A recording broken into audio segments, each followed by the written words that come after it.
Selamat malam, perkenalkan kami dari kelompok 8 yang terdiri dari Eva Tawinapul, NIM 2802615535, Emir Haikal Realmania, NIM 2802621506, Rifki Dani Pratama, NIM 2802623796, dan Dewi Gita Tarigan, NIM 2802625183. Dalam video ini kami akan membahas cara mengerjakan tugas kelompok 3, yaitu membuat dashboard menggunakan pivot table sebagai dasar dari analisisnya. Kita udah punya data dari question 2 dari tugas kelompok sebelumnya, dan ini adalah table yang udah dinormalisasi. Jadi untuk langkah selanjutnya kita perlu untuk membuat sheet baru di sini. Kita namakan sheet-nya bahan question 3. Terus kita tambahkan satu lagi namanya output dashboard. Nah, di sheet bahan question 3 ini nantinya akan berisi data penjualan yang bakal dibersihkan dan disusun. Kita juga membuat beberapa pivot table sebagai dasar interpretasi datanya, seperti sorting, grouping, dan perhitungan total sales dan profit. Terus di sheet output dashboard ini akan menampilkan semua grafik yang interaktif, dan visualisasi ini nanti kita bakal hubungkan sama slicer supaya user juga mudah nyari datanya. Langkah selanjutnya kita ke sheet order, selalu kita jadikan ini table dengan klik Ctrl T lalu OK. Lalu di sheet bahan question 3 kita blok beberapa cell, lalu kita merge and center, lalu kita namakan jadi sales and stock gitu ya, dari tahun 2014 sampai 2016. Kalau udah, kita akan buat beberapa pivot table. Di sini saya akan mulai dari buat pivot table total sales per region-nya. Di sini yang perlu kita lakukan, kita harus import dulu datanya. Klik di tab insert, kita klik pivot table, klik from table orange. Lalu di sini kita menuju ke sheet yang kita pilih. Di sini kita pilih orders. Pilih salah satu baris, lalu kita Ctrl A dan enter, dan checklist add this data to data model, lalu OK. Yang kita butuhkan datanya di sini adalah kategori dan profit. Ini sudah muncul. Karena ini angkanya berantakan, jadi kita blok, lalu klik kanan, klik number format, lalu ke number, nah decimal places-nya kita nolkan. Langkah selanjutnya di tab insert kita klik pivot chart, pilih grafik yang paling sesuai dengan data kita, lalu klik OK. Untuk memunculkan datanya kita klik simbol plus, lalu klik data labels. Nah, yang ini kita namakan menjadi profitabilitas.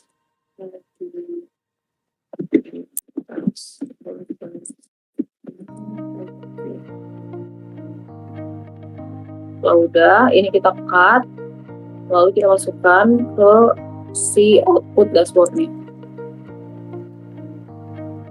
Nah, di sheet output dashboard ini kita akan hapus, kita akan hilangkan grid lines-nya sama formula bar-nya supaya lihatnya makin luas. Selanjutnya kita akan menambahkan pivot table dampak diskon terhadap keuntungan. Caranya sama seperti langkah yang pertama. Ini kita copy, kita pindahkan ke kolom di sampingnya. Lalu kita ubah variabel apa yang kita butuhkan. Di sini kita butuh variabel discount sama profit. Untuk yang diskon ini kita ubah ke rows. Sama seperti tahap yang tadi, agar rapi kita klik kanan dan number formatnya kita jadikan decimal place-nya jadi 0. Selanjutnya kita akan masukkan pivot table total sales dari masing-masing regionnya. Sini kita copy lagi dan paste ke kolom di sampingnya. Di sini kita butuh variabel sales dan region. Nah, ini kita hapus lagi desimalnya.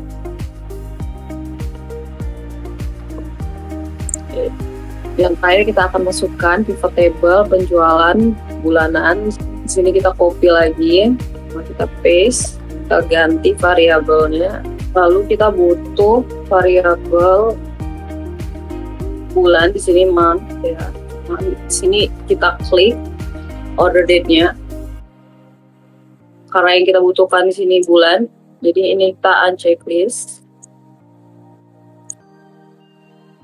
Dan si order date kita taruh rows.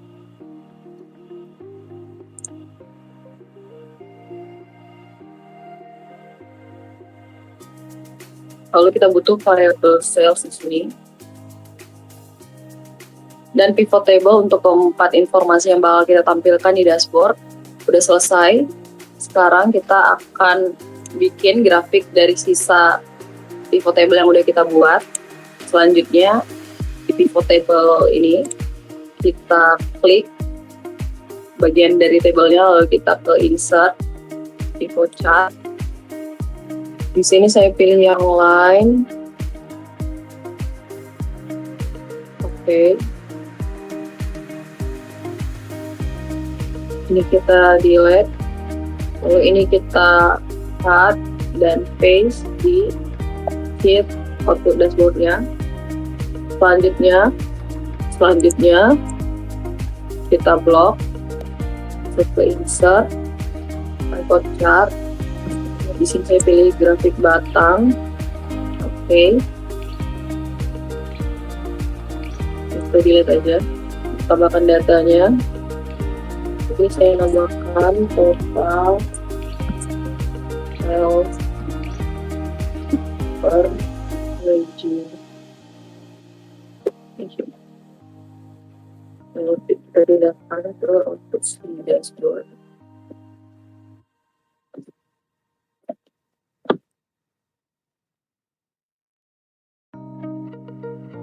Ini kita kasih namanya, ini kita kasih namanya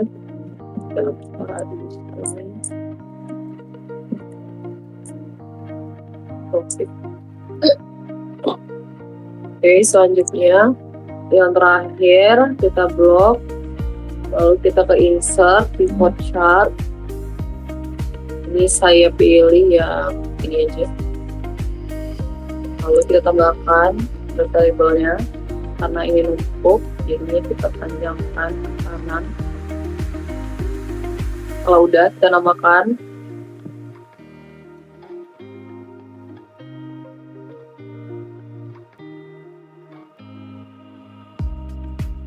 Lalu di cut dan kita pindahkan ke sheet output dashboard. Untuk memudahkan user, kita akan buat slicernya. Kita masuk ke tab insert, lalu kita klik slicer, lalu sini saya pilih yang region dan klik OK. Pastikan slicernya aktif. Di sini terlihat slicernya belum nyambung ke semua pivot table-nya. Jadi caranya untuk menghubungkannya, kita klik kanan, lalu kita report connection dan kita checklist pivot yang sudah kita buat, lalu OK. Dengan begitu dashboardnya udah selesai. Sekian tahapan dalam membuat dashboardnya.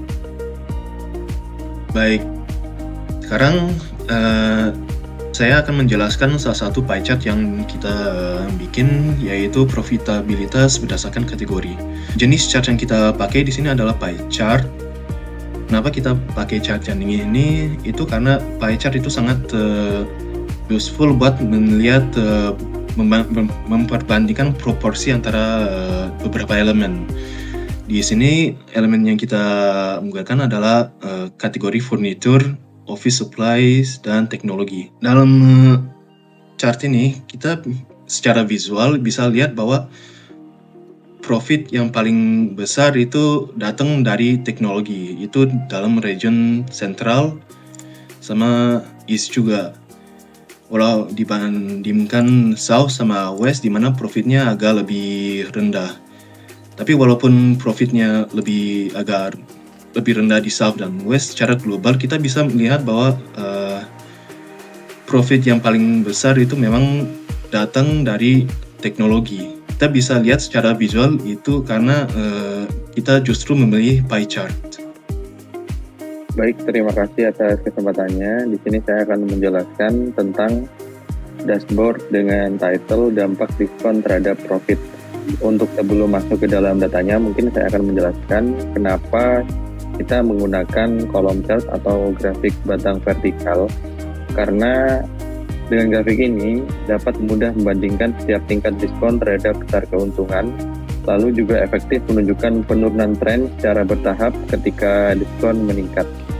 Nah, untuk datanya sendiri, keuntungan yang paling tinggi terjadi saat ada diskon di angka 320 sekian, dan saat diskon mulai diberikan dari poin diskon 0,1 hingga 0,8, keuntungan menurun drastis, bahkan beberapa kali menjadi negatif ataupun rugi.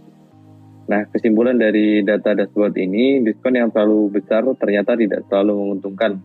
Justru memberikan diskon terlalu tinggi bisa membuat bisnis mengalami kerugian. Contohnya mungkin lebih optimal sekitar di 0,1 dan 0,2 untuk diskonnya. Mungkin saya akan lanjut di dashboard tren penjualan bulanan. Sama seperti dashboard sebelumnya, saya akan menjelaskan kenapa kami menggunakan bar chart vertikal dengan fill pattern, di mana untuk chart ini dapat memberi gambaran visual yang jelas mengenai fluktuasi penjualan dari bulan ke bulan. Dan ini sangat cocok untuk diterapkan karena kita di sini memakai satuan waktu bulan Januari sampai Desember, serta juga memudahkan pembaca untuk mengidentifikasi setiap bulannya. Dari data dashboard ini, penjualan paling rendah terjadi di bulan Februari di sekitar angka 59 sekian, dan penjualan mulai meningkat tajam pada bulan Maret dan stabil di level menengah panjang bulan April sampai Agustus. Dan untuk lonjakan penjualan terbesar terlihat di bulan September, November, dan Desember. Dan untuk kesimpulannya, bulan-bulan akhir tahun seperti September hingga Desember adalah periode puncak penjualan, di mana artinya dapat menjadi momen terbaik untuk ajang promosi atau peluncuran produk baru. Mungkin dari saya sekian, terima kasih. Baik, terima kasih atas kesempatannya. Di sini saya akan menjelaskan chart selanjutnya, yaitu chart total sales per region. Total sales per region ini dibuat untuk menunjukkan total penjualan yang kita dapat dari masing-masing region. Seperti yang bisa dilihat di sumbu horizontal atau sumbu Y, ditampilkan nama-nama region seperti West, East, Central, dan South. Lalu di sumbu vertikalnya menunjukkan angka penjualannya.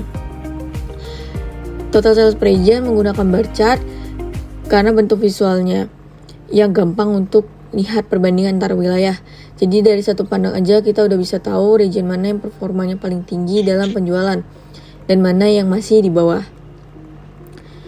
Tujuannya sendiri adalah supaya kita dapat cepat mengidentifikasi wilayah yang perlu kita fokuskan.